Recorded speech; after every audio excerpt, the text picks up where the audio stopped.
mempersilahkan untuk bergabung bersama saya di depan panggung sini. Silakan. Selamat pagi Bapak. Assalamualaikum. Apa kabar? Boleh dikasih mikrofonnya? Waalaikumsalam warahmatullahi wabarakatuh. Kita duduk aja kali ya Pak, biar duduk sambil santai, biar lebih rileks penjelasan dan mungkin informasi yang disampaikan juga tersampaikan dengan baik. Oke, Pak, boleh mungkin perkenalkan diri terlebih dahulu, dari mana, produknya apa? Silakan. Perkenalkan, nama saya Heri Setiawan, ownernya Madu Galo-Galo Cupiang. Jadi saya dari Sawalunto, 2,5 jam dari ibu kota provinsi Sumatera Barat. Wow, dari Sawalunto. Sawalunto. Sawalunto, Sumatera Barat. Ini Padang. Dekat Padang berarti ya? Iya. 2 jam. 2,5 jam dari kota Padang. Dekat lah berarti ya Pak? Benar dekat. Dekat, kalau di Jakarta 2,5 jam dekat banget sih sebenarnya. Iya.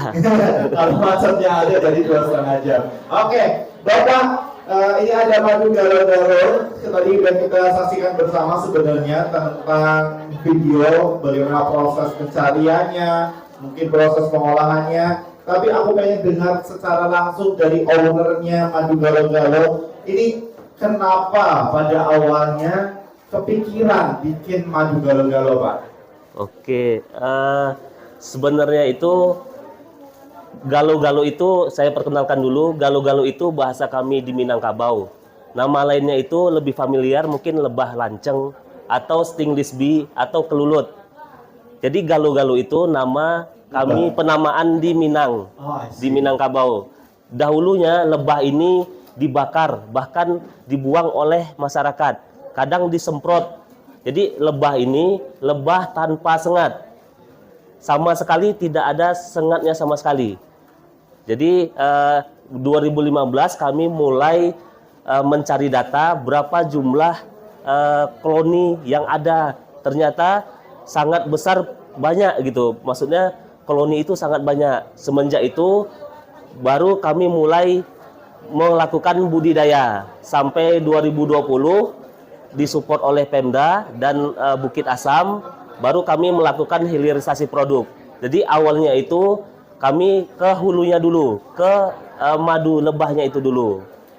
Oke. Madu lebahnya itu dari buah apa? Oke, tadi kita bisa lihat video. Jadi kami di Sawalunto itu ada khusus lokasi kebun buah kandi. Kebun buah kandi itu milik PTBA, lahan pasca tambang. Tadi bisa kita lihat di video, itu lahan tandus seluas kurang lebih 3 hektar, itu ditanami buah-buahan. Lalu dikelola semenjak tahun 2010 itu atau oleh Pemda, dijadikan kebun buah. Jadi macam-macam ada buah-buahan, ada markisa, kelengkeng, jambu yang lebih dominan. Selanjutnya banyak lagi buah-buahan. Jadi di lokasi itu semenjak 2020 saya kerjasama dengan Pemda meletakkan lebah itu di sana. Jadi pengunjung bisa ikut panen sendiri di sana. Karena jenis lebah ini jenis lebah tanpa sengat. Dan uniknya di lokasi tadi, di lokasi kebun buah itu, mungkin se-Indonesia hanya ada di kota Sawalunto. Hanya ada di kota Sawalunto? Karena pertama, lokasinya itu lokasi lahan pasca tambang yang mungkin satu-satunya di Sawalunto yang ada kebun buah dan ada madunya itu dari bunga kelengkeng. Oke. Gitu. Luar biasa ini. Kenapa? Udah aku speechless lihat namanya. Karena justru aku suka banget yang manis-manis. Nah, Pak, kenapa pada akhirnya pada saat itu berpikir bahwa madu ini bisa diberdayakan untuk bisa menghasilkan suatu produk, Pak? Ya. Nah, tadi katanya awalnya dulunya dibakar. Ya. Kenapa akhirnya kepikiran aja untuk kayaknya bisa nih potensi nih? Awalnya dari mana? Jadi selama ini kita pun masyarakat susah dalam mencari madu. Madu asli maksudnya, madu asli. Ketika kita menjual madu, ini asli atau tidak. Dan kebetulan waktu itu ini jenis lebah tanpa sengat yang sangat memungkinkan kita budidaya di lingkungan perumahan, di taman, atau pengunjung atau konsumen ikut panen sendiri. Jadi waktu itu ini sepertinya usaha yang tepat. Selagi masih ada manusia, selagi masih ada butuh kesehatan, pasti butuh madu. Nah, waktu itu dan kebetulan endemik itu memang banyak di Sumatera Barat. Memang banyak di Sumatera Barat. Dan yang lebah tanpa sengat itu sendiri. Jadi sangat banyak. 2020 itu menjadi program Pemprov 3.000 koloni harus dibagikan ke masyarakat. Jadi saya kembali lagi tentang lebah tadi, karena kenapa saya usaha madu, karena kita susah dalam mencari madu asli. Tahun 2020 itu saya juga udah inisiatif membuat aplikasi namanya Minang-Hani. Jadi Minang-Hani ini aplikasi untuk manajemen peternak. Jadi si peternak harus dipaksa jujur.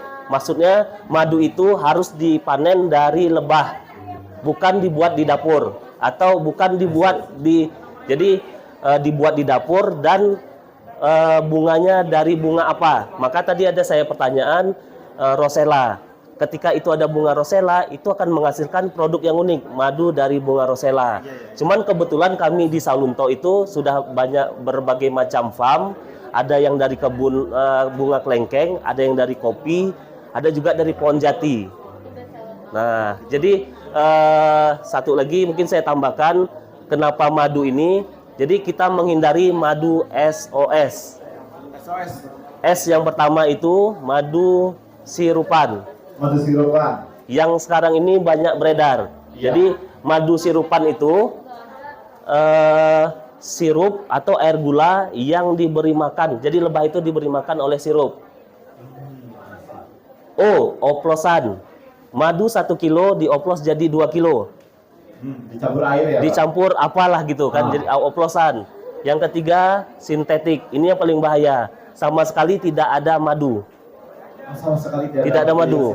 Ya, tapi judulnya madu. Nah, aplikasi tadi untuk menghantam SOS ini, peredaran madu SOS. Cuman misi kami manajemen dulu di tingkat peternak gitu. Oke, berarti aplikasi Minang-Hani ya, Minang-Hani untuk membasmi madu SOS tadi yang berkeliaran khususnya di daerah Sumatera Barat sana ya, Pak. Nah, betul. Oke, Pak Walisa, berarti bisa dikatakan kalau madu galo-galo ini adalah madu asli. Madu asli, boleh ikut panen sendiri. Boleh ikut panen sendiri. Nah, ini bisa jadi ekowisata juga, Pak, sebenarnya. Benar, di sana memang edu wisata. Jadi pengunjung yang datang bisa belajar dari tanaman. Betul. Menanam, mencangkok sampai panen madu. Kami ceritakan cara budidaya, jadi satu paket lengkap di sana, berwisata sambil edu wisata. Oke, karena mungkin kita kan nggak semua punya kesempatan nih Pak untuk ke Sumatera Barat. Mungkin boleh kali Pak sharing bagaimana cara budidayaannya madu lebah itu sendiri dan bagaimana cara prosesnya sehingga tercipta suatu produk yang sangat luar biasa, yaitu madu galo-galo ini, Pak. Oke, singkat cerita, Bapak Ibu bisa ikut budidaya di halaman pekarangan rumah. Syaratnya hanya satu, pohon harus banyak. Pohon harus Karena banyak. Apa? Makanannya itu dari nektar, dari bunga. Jadi Bapak Ibu harus tahu juga tentang kalender bunga, Januari sampai Desember, bunga Januari, Februari sampai Desember. Dan syarat yang lain ada suhu lingkungan, suhu berapa yang disukai.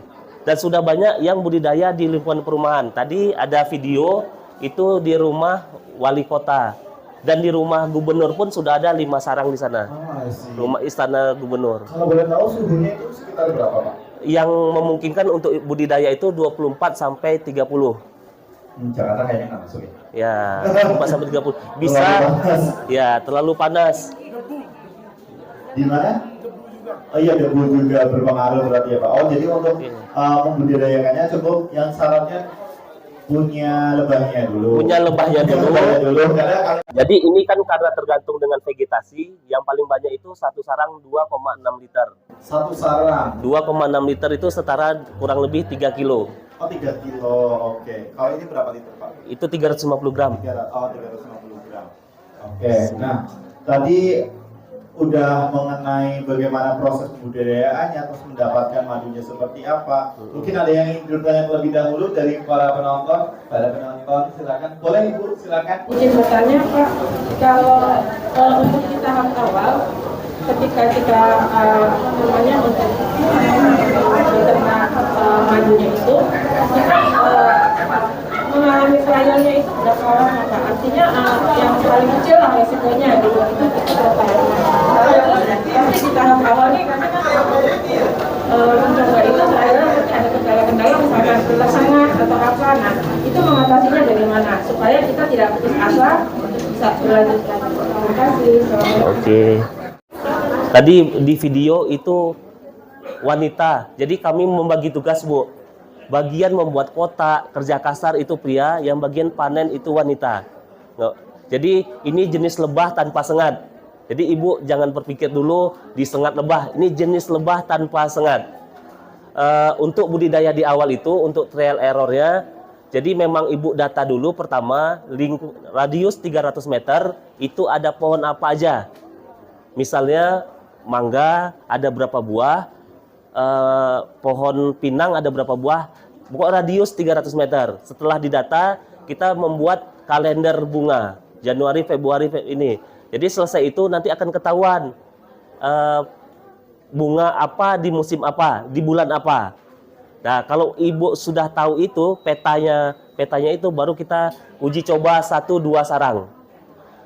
Selama 4 bulan, jadi 2 kali panen. Kalau masih 2 bulan itu hasil panennya itu stabil, minimal 300 gram aja atau 1 botol ini, itu bisa dilanjut.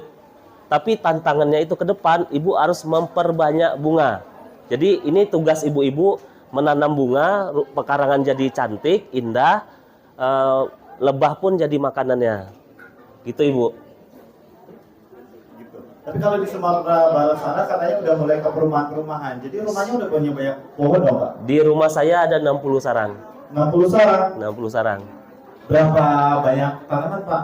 Banyak, tadi ada yang pohon itu rata-rata itu di belakang itu hutan, lahan pasca tambang Bukit Asam, tapi sudah lama ditanamin pohon apa itu tadi ya, pohon-pohonan yang besar. Oke, itu kan mungkin di bekas tambang. Ya. Kalau di perumahannya sendiri Pak? Ya, saya tinggal kebetulan di pinggiran hutan. Oh, sih. Gitu. Oke. Jadi mendukung lah untuk tanaman-tanamannya ada semua ya Pak? Iya. Dan 1000 batang kopi ada di radius 100 meter. Oh, batang kopi ada. Ini Iya, batang kopi yang lain juga ada. Oke, Ibu jelas tadi. Oke, ada yang ingin bertanya lagi? Boleh silakan. Ada 3 nih. Boleh yang belakang. Gimana?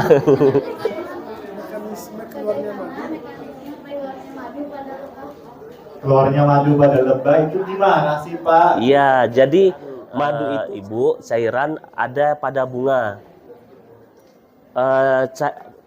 Cairan itu kita membutuhkan alat. Kebetulan alat ini adalah lebah yang menghisap. Jadi cairan itu diambil oleh lebah di bunga itu, lalu dibawa ke sarangnya.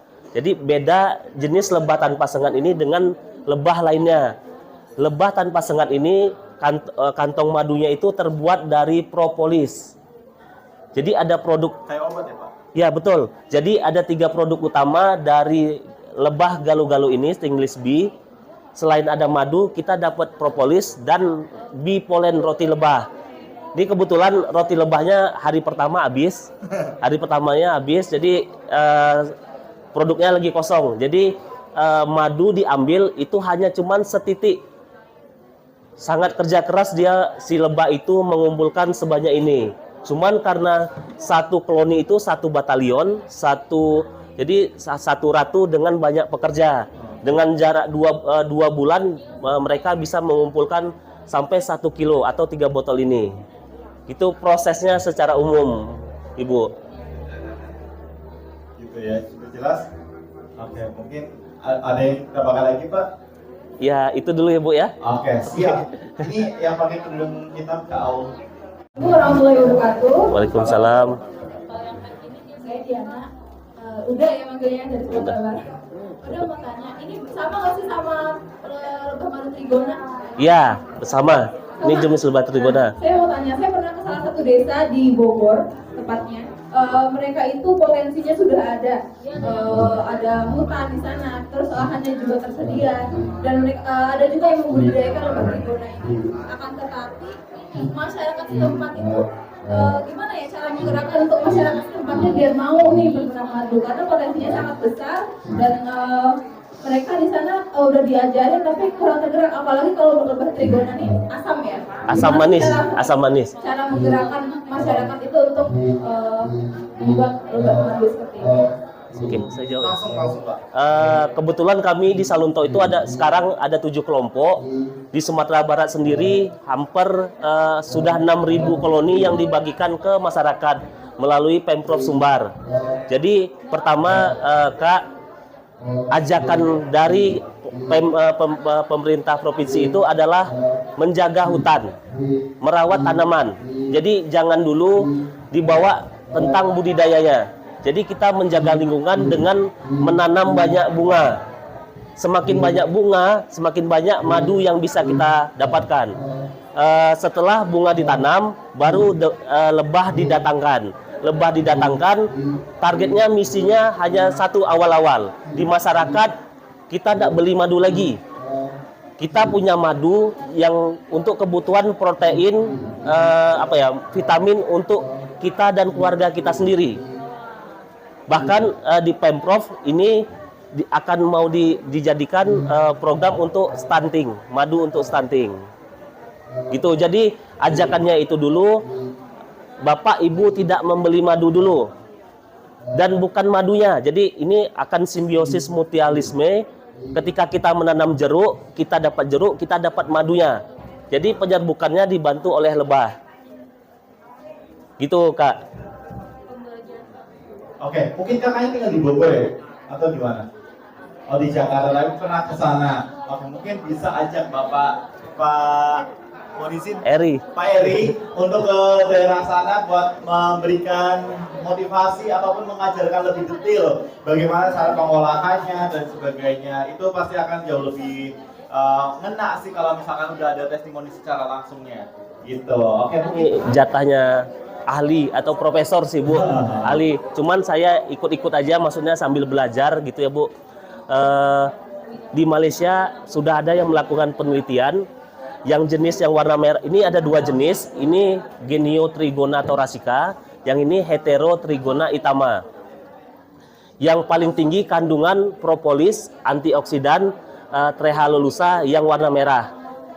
Jadi itu hasil penelitiannya. Yang kedua baru yang jenis Hetero Trigona itama.